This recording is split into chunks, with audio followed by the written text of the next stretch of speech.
우리 하나님의 말씀 보겠습니다. 하나님 말씀은 레위기 10장 1절에서 7절까지 말씀입니다. 레위기 10장 1절에서 7절까지 말씀입니다. 레위기 10장 1절에서 7절 말씀, 찾으신 줄 알고 또 앞에도 나오고 있으니까 함께 하겠습니다. 저랑 여러분이랑 서로 교도하도록 하겠습니다. 아론의 아들 나답과 아비후가 각기 향로를 가져다가 여호와께서 명령하시지 아니하신 다른 불을 담아 여호와 앞에 분향하였더니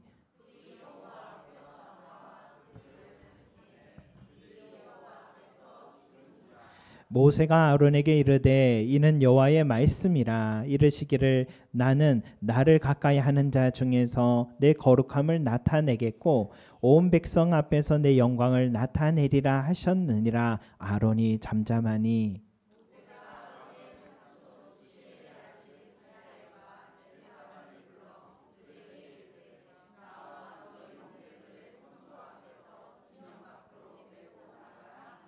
모세가 아론과 그의 아들 엘르아살과 이다말에게 이르되 너희는 머리를 풀거나 옷을 찢지 말라. 제가 이게 좀 다르군요. 5절 읽을 차례죠? 죄송합니다. 제가 원고에다가 말씀을 적는데 빠질 때가 있습니다. 양해 부탁합니다. 5절이죠. 그들이 나와 모세가 말한 대로 그들을 옷 입은 채 진영 밖으로 메어내니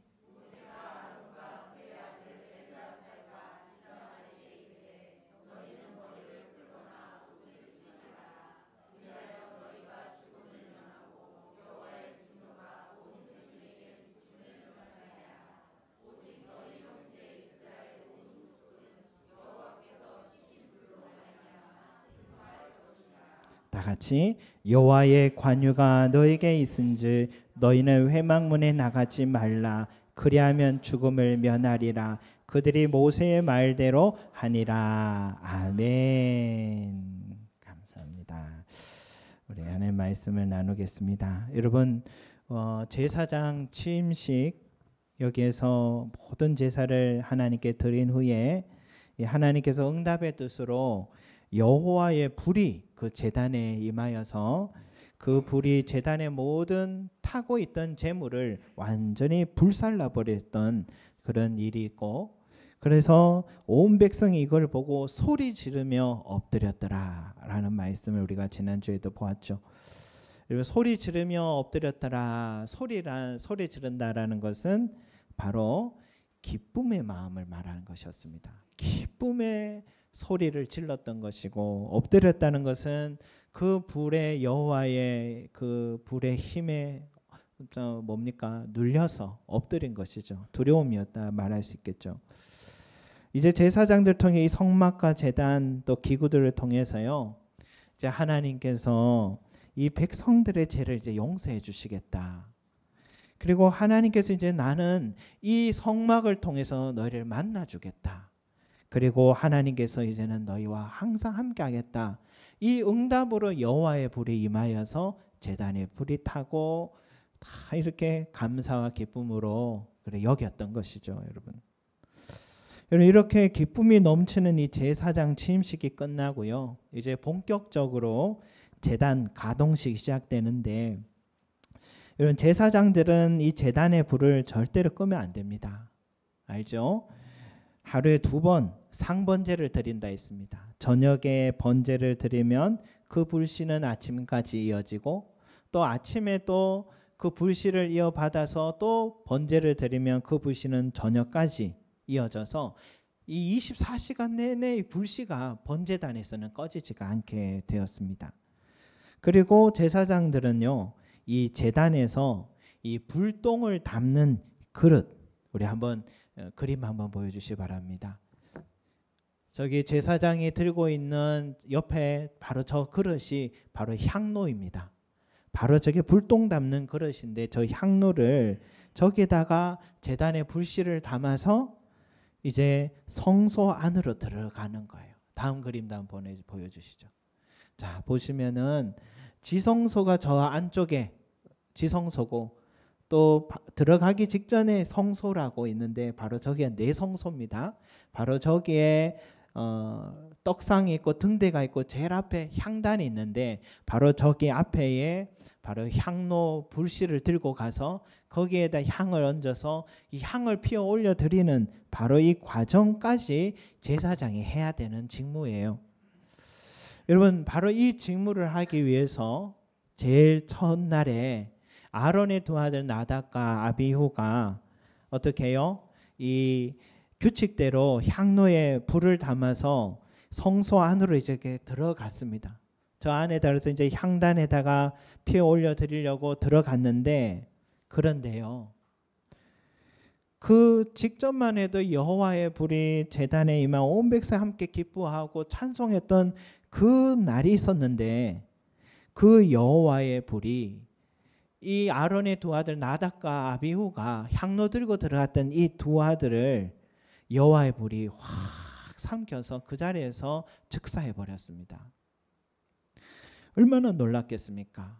취임식이 끝나고 이제 시작하는 이 초년생 제사장들이 그 자리에서 죽었어요. 죽은 주 제사장은 아론의 사랑했던 두 아들입니다. 그 첫째, 둘째 두 아들입니다. 특히 나답은요, 첫째 아들은 아버지가 떠나면 대제사장 될 사람이었습니다. 상상 못한 일이 일어난 거예요. 그렇게 기뻐하던 이 찬송하던 백성들이 이 사건으로 충격과 슬픔에 빠졌던 바로 그 말씀이 오늘 우리가 읽은 말씀이에요. 여러분 도대체 무엇 때문에 이 두 아들이요 여호와의 불에 죽게 되었느냐? 그 이유를 성경 그렇게 말해요. 1절 후반절에 보니까 여호와께서 명령하시지 아니하신 다른 불을 담아 여호와 앞에 분향하였더라. 다른 불을 분향했다. 여러분 원래 해야 되는 불은 뭐냐? 여호와께서 명령하신 대로 제단에 꺼지지 않는 번제단 안에 있는 바로 그 불씨로 해야 되는데 그 불로 해야 됐는데 다른 불로 했다. 이것은 뭡니까? 제단 밖에 다른 불씨를 가져와서 여호와 앞에 드렸다. 그렇게 볼 수가 있습니다. 이게 원인이었다는 것입니다. 여러분 우리는 질문하지 않을 수 없어요. 왜 다른 불을 담아 여호와께 분향했느냐? 눈앞에 불씨가 지금도 타고 있는데 그거 주워 담아서 하면 될 일이지 왜 다른 불을 들고 왔을까? 우리는 이해가 잘 되지 않죠. 저는 이 말씀을 보면서 제 어린 시절이 생각이 났습니다. 제 어린 시절에 이야기들은 저희 고향의 형제들이 모이면은 제 어린 시절 얘기가 좀 재미있습니다. 그래서 이야기가 많아서 같이 웃는 일이 많은데 저는 어린 시절 워낙 엉뚱한 면이 좀 많았어요.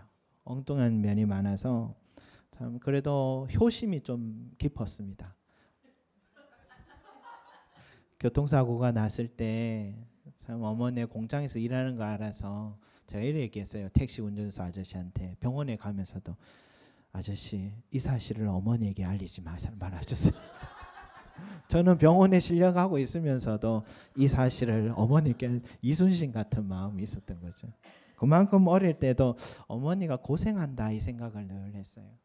어머니 생신이 됐는데 저에게 돈이 없어서 어디서 어머니의 생일을 준비를 할까 해서 작은 누나의 옷이 있더라고요. 그래서 돈을 뒤져보니까 돈이 5,000원이 나왔어요. 그래서 어머니 신발을 사가지고 어머니께 선물을 했더니 기뻐하시기보다는 돈의 출처를 캐물으시더라고요. 그래서 또 혼이 난 적이 있었습니다. 저는 혼나실 줄 상상을 못 해봤습니다. 또 초등학교 처음 들어갔는데 교실 난로가 석탄을 다 떼고 쓰는 거예요. 그래서 그 당시 당번이죠. 당번이 또 석탄이 모아져 있는 것을 가져와서 석탄을 떼서 교실 난로를 꺼지 않도록 그렇게 해야 됐는데 그래서 저의 마음에 우리 가정에 내가 도움이 되야겠다 해서 신발 주머니에 그 학교 석탄을 한가득 담아서 그래서 집에 가져갔더니 어머니께서 기뻐하시기보다는 한 소리 들었던 것 같습니다. 그 석탄이 아니라 집은 연탄을 떼고 있었던 거죠, 여러분.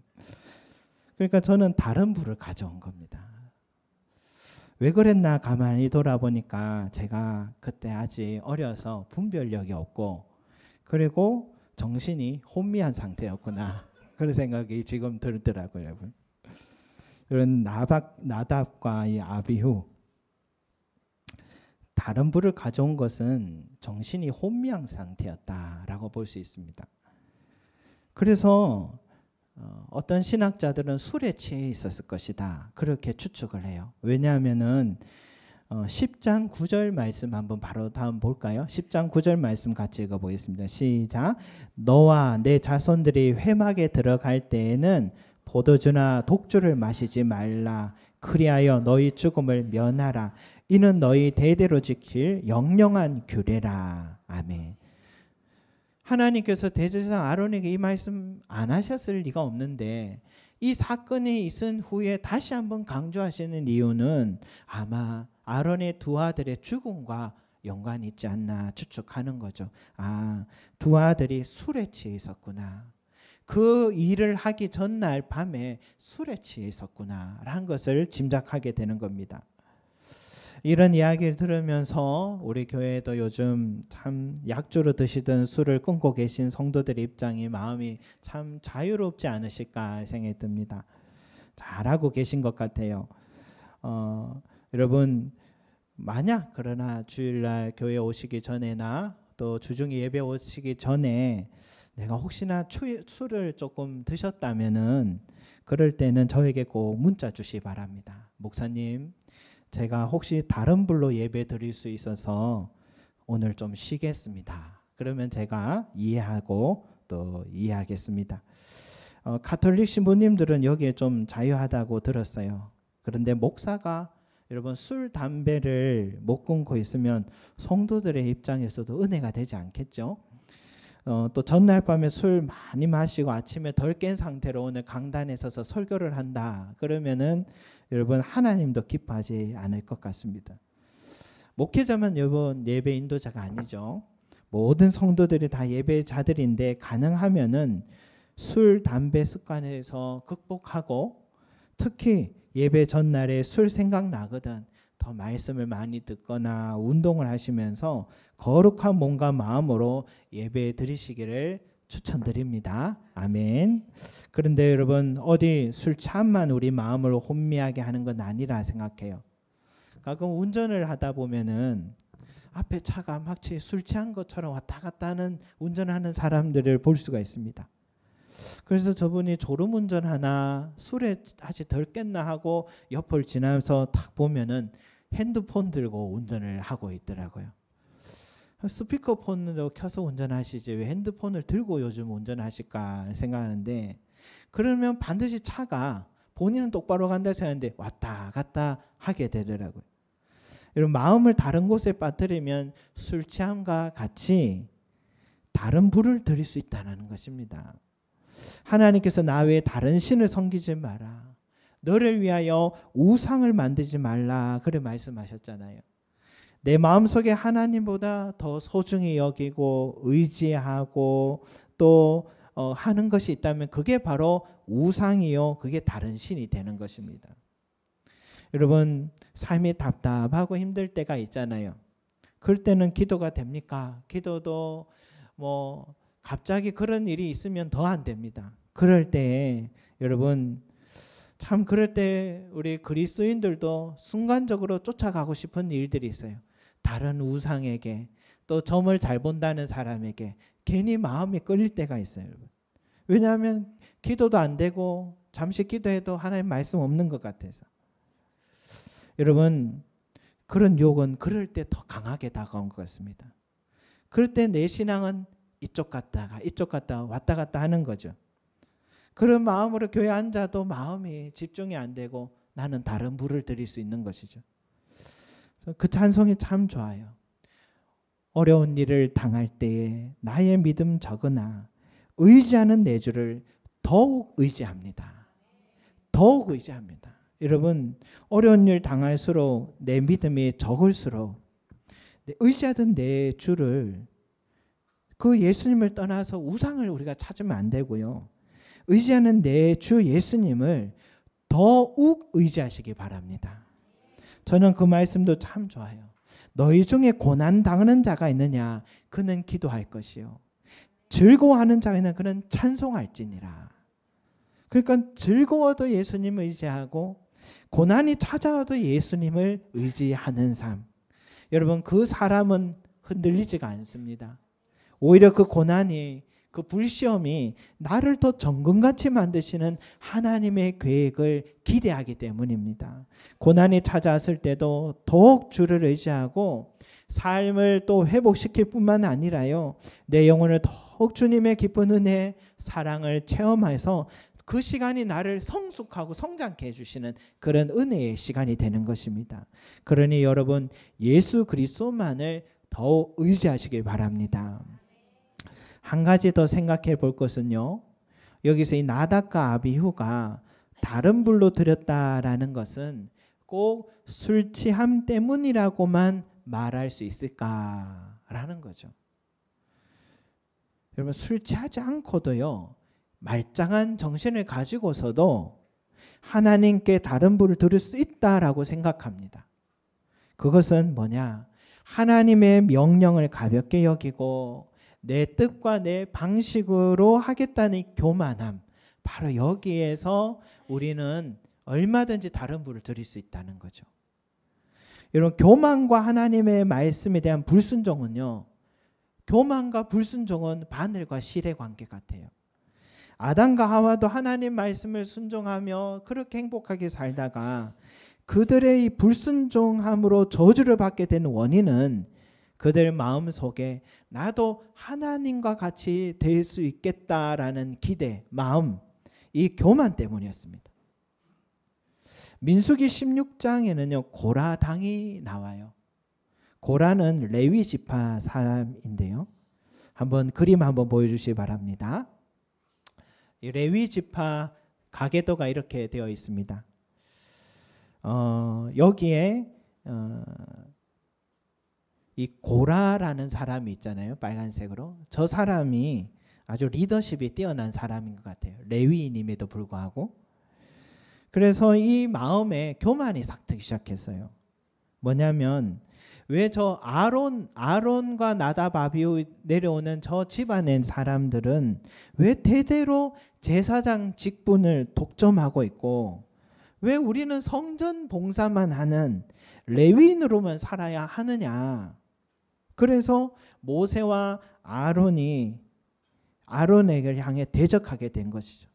그래서 모세가 그러면 정말 하나님이 세우신 대제사장 집안이 누군지 한번 우리가 판결해보자 해서 각각 오늘 나답과 아비후가 들고 온 향로를 들고 오기로 했습니다. 모세와 아론도 향로를 들고 왔고 또 고라를 추종하는 250여 명의 사람들도 향로를 다 들고 왔습니다. 하나님의 뜻이 무엇이냐 확인하자는 거예요. 그때 하나님의 불이 아비후를 삼켰듯이 나답과 아비후를 삼켰듯이요, 저 고라와 추종하는 250명을 삼켜버렸습니다. 그래서 고라와 추종자들은 자신들이 성전에서 봉사하는 그 직분이요, 얼마나 고귀한지 깨닫지 못했고요. 하나님을 가까이 할 수 있다는 것이 레위인으로 산다는 게 얼마나 큰 축복인지 그들은 감사하지 못했고 제사장 직분 그게 더 부러워서 그거 넘보다가 망하게 된 사람들이죠.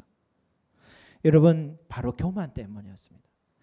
나답과 아비후는 자신의 제사장직이 얼마나 고귀한 직분인지 알지 못했어요.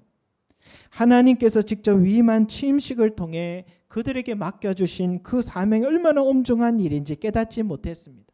그래서 제단에 있는 불시로 분향하라는 하나님 명령을 가볍게 소홀히 여긴 것입니다. 내 뜻대로 불시 집에 있는 것 해도 되지 하면서 내 생각대로 하나님 분향해도 된다 생각한 겁니다. 그들은 그 일로 망하게 된 겁니다. 성도 여러분, 우리 이것을 꼭 교훈 삼아야 될 줄 믿습니다. 왜냐하면 우리도 교만할 수 있기 때문입니다. 아니, 우리는 교만합니다. 제가 교만합니다. 정말 교만합니다.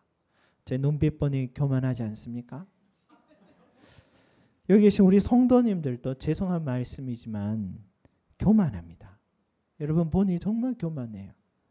우리 장로님 정말 겸손하십니다. 우리 권사님, 우리 집사님 정말 겸손하십니다. 이렇게 얘기 드리고 싶은데 사실은 그게 아닙니다. 저도 그렇고 여러분들도 그렇고 우리 모두 다 정말 교만한 자들임을 먼저 인정해야 합니다. 우리는 항상 저 사람 교만하다고 판단하면서 실은 내가 교만하다라고는 조금도 생각하지 않습니다. 내가 정말 교만한 사람임을 깨닫는다면 그 사람이 이제서야 그리스도인이 된 겁니다. 왜냐하면 교만함을, 내가 교만하다는 것을 깨닫고 회개의 영을 부어주시는 분이 오직 성령님 한 분밖에 없기 때문이에요. 이 성령의 불이 내게 임하지 않으면요, 우리는 절대로 내가 교만한지 깨닫지 못할 뿐더러 내가 얼마나 내 안에 얼마나 악한 마음 품고 살아가고 있는지 보지도 못하고 있고 죄인임을 인정하지 않는데 어떻게 회개하겠고요. 그런 사람이 내 죄를 사해 주시기 위해서 이 땅에 오신 예수님의 필요를 깨달을 리가 없는 거거든요. 그러니까 우리는 아직도 교만한 자요. 우리는 예배 드리고 있지만 다른 부를 드리고 있는지도 모릅니다. 저나 여부르나 여기서 예외가 없습니다. 1900년도에 하디 선교사님이요, 복음 전하러 이 땅에, 조선 땅에 왔어요. 그는 젊고 아주 똑똑하고 유능한 의사 출신입니다. 처음에 이 어두운 조선 땅에 변화시키겠다고 자기의 능력을 의지해서 의기양양하면서 복음을 전했는데, 그런데 3년 동안 복음을 전했더니 아무런 결실이 없이 빈손이에요. 깊은 좌절감을 느껴서 짐 싸서 본 고국으로 돌아가려고 했던 그때에 오늘 여선교사님들의 기도 모임에서 이 하디 선교사님께 참 사경의 설교 말씀을 부탁한 거예요. 그때에 들고 갔던 말씀이 누가복음 11장 13절 말씀인데 이런 말씀이에요. 너희가 악할지라도 좋은 것을 자식에게 줄 줄 알거든 하물며 너희 하늘 아버지께서 구하는 자에게 성령을 주시지 않겠느냐. 성령을 주시지 않겠느냐. 이 말씀을 들고 선 거예요. 여러분, 성령을 주시지 않겠느냐 이 말씀 중심으로 성령의 충만함을 간절히 사모하면서 복음을 전하는데 성령의 임재가 있었는데 그 성령님께서 이 하디 선교사님에게 제일 먼저 요구하시는 말씀이 뭐냐면 너의 그 실패와 원인을 시인해라. 너의 그 선교 사역의 실패의 원인을 많은 사람들 앞에서 솔직하게 고백해라. 이게 성령님께서 나에게 하시는 말씀이었대요. 그런데 너무 부끄럽잖아요, 그 말하기가. 그러나 담대히 성령의 말씀에 의지해서 입을 열었습니다. 그는 이렇게 말했습니다. 지난 3년간 선교에 실패한 원인은 나의 교만 때문이었습니다. 나는 백인이고 나는 의사 출신이기 때문에 조선 사람들 볼 때면 미개인 민족 같고 무식한 백성이라고 생각한 깊은 자만심이 저에게 있었습니다. 그런 자만심이 성령의 도우심과 인도하심을 의지하기보다는 저의 능력과 학력과 실력을 의지하게 만들었습니다. 저의 선교 사업의 실패의 원인은 믿음이 약하여 아직 성령 강림의 체험이 없는 데 있습니다. 하면서 하디 선교사님의 이 솔직한 고백이 동료 선교사님들도 같은 마음에서 고개를 끄덕끄덕하면서 같이 회개하고, 그리고 한국인들 앞에서 똑같이 이렇게 고백을 하였을 때 자신의 교만함, 성령 충만의 부재 때문이라고 공개적으로 고백을 하게 돼요. 바로 이것이 강원도 북한에 있는 그 원산 지역에서 일어난 첫 사경인데, 이 하디 선교사님의 제 고백이요, 시작이 되더니 그 고백의 운동은 평양으로 가고 서울로 가고, 그 불길이 어디까지 왔느냐. 이 선교사님이 가서 복음을 전하는데 집회하는 중에 갑자기 성도들이 벌떡벌떡 일어나서 자기가 감추었던 실제적인 그 죄를 회개하고요, 어떤 사람이 형제를 미워했음을, 어떤 사람이 빚졌는데 갚지 않았음을 고백하기 시작하고요. 그 불길을 타고 한 하디 선교사님은요 1905년도에 바로 여기 인천 제물포까지 오셨어요. 제물포 교회에서 100여 명이 모인 성도들 앞에서 또 복음을 전하는데, 여기에서도 죄를 자백하고 성령 충만의 체험이 일어나기 시작했다고 역사에 기록되어 있습니다. 하디 선교사님의 설교 중에 이 지역 성도들이 죄의 통해가 너무 강해서 집회가 진행되지 않을 정도였다고 하는데, 한 여인이 일어났어요.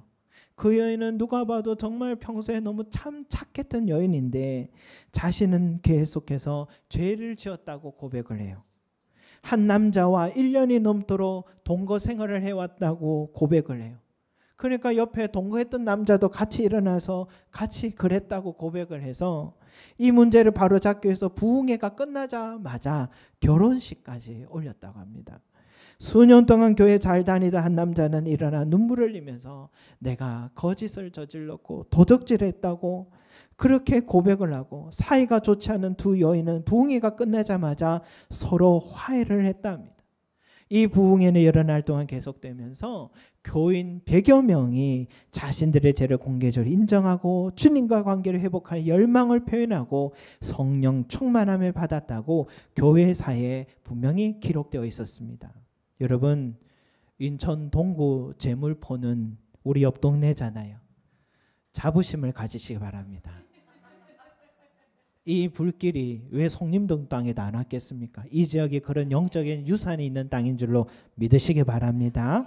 교만해서 죄 짓고 인정하지 않던 그리스도인들도 들키지 않으면은 나는 끝까지 의인이라고 착각한 그리스도인들이 성령의 임재를 경험한 후에 내가 죄인이었음을, 내가 하나님 앞에 거룩하지 못했음을 고백하고 시인하고 회개하는 역사가 여러분 이 땅에 일어났다는 것을 우리도 기억하면서 우리에게도 그런 은혜가 있기를 사모하는 저와 여러분 되시길 바랍니다.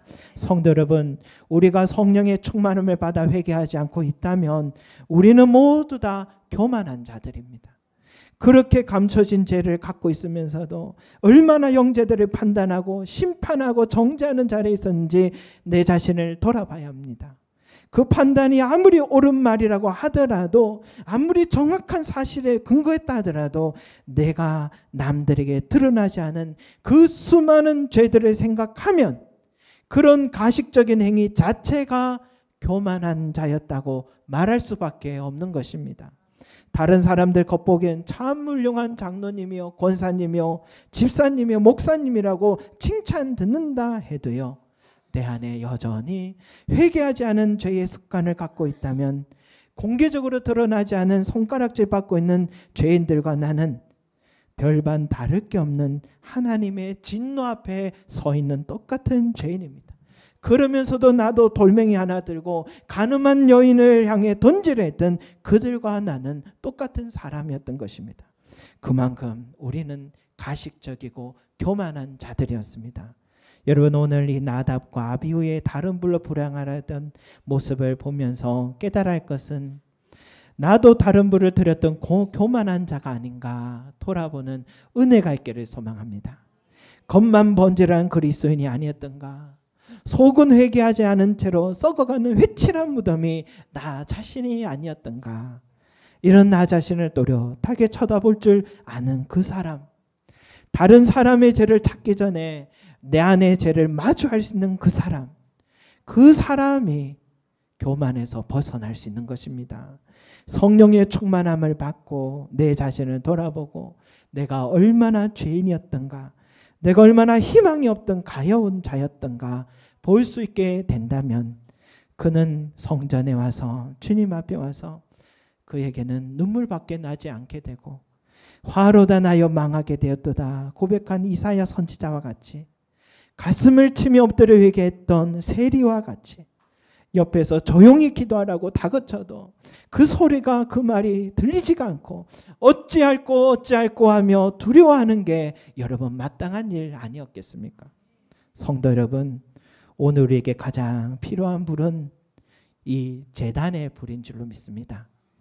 성부 하나님께서 여호와의 불로 그 제단의 제물을 태우신 그 불, 그 제단 위에 예수 그리스도가 어린 양의 희생 제물이 되어 번제가 되었던 그 불, 예수 그리스도의 이름으로 모인 오순절 마가의 다락방에 임하신 성령의 불, 이 제단의 불만이 나의 죄를 태울 수 있으며 나의 교만에서 벗어나게 할 수 있으며 나를 거룩하고 새롭게 할 수 있으며 하나님 아버지께 우리가 나아갈 수 있는 은혜를 주시는 불이 될 줄로 믿습니다. 여러분, 다른 불은 없습니다. 오직 이 제단의 불만이 나로 하여금 하나님께 나가는 은혜의 불이니까 이 제단의 불을 내리신 하나님의 말씀을 의지하시고 이 제단에서 희생하신 예수 그리스도를 바라보시면서 불로 임하신 성령의 인도하심을 항상 따르시는 저와 여러분이 되시기를 소망합니다. 기도드리겠습니다. 사랑과 은혜가 많으신 우리 아버지 하나님, 우리가 이렇게 교만하니 늘 다른 불을 들고 주님 앞에 섬에도 불구하고 주여, 주님은 나답과 아비후와 같이 공의로 다스리지 않으시고 은혜와 긍휼과 용서하심으로 늘 우리를 기다려 주신 하나님, 주여, 다시 한번 오늘 이 말씀 앞에서 우리가 깨어있는 자 되게 하여 주시고, 내가 얼마나 교만한 자였고 내가 얼마나 다른 분 들고 향로를 들고 주님 앞에 왔던가를 다시 한번 회개하면서 또 내 자신이 얼마나 많은 죄가 또 감추어져 있었던지, 얼마나 내가 성령 충만을 경험하지 못해서 회개하지 않고 살았던 것인지 주여 돌아보게 하여 주셔서 오늘 이 자리에 우리에게 회개 영을 부어주시고, 주여 다시 한번 나의 교만을 하나님 인정하게 하시고 예수 그리스도의 그 희생의 보혈의 피를 사모하는 자 되게 하여 주시며 용서를 구하고 씻어주심을 사모하면서 회개하는 우리들이 되게 하여 주셔서 아버지 하나님, 이제는 교만이 아니라 제단의 불로 하나님 앞에 나오게 하여 주시고 하나님께 영광 돌리는 우리의 삶이 될 수 있기를 간절히 소망합니다. 늘 낮은 자리에 있게 하여 주시옵소서. 나보다 형제를 낮게 여기게 하여 주시옵소서. 주여, 무릎 꿇고 그 발을 씻겨주는 자 되게 하여 주시옵소서. 내가 죄인임을 날마다 고백하는 자 되게 하여 주시고 늘 은혜를 구하고 눈물 흘리는 자 되게 주여 긍휼히 여겨 주시옵소서. 감사드리며 예수 그리스도 이름으로 기도드립니다. 아멘.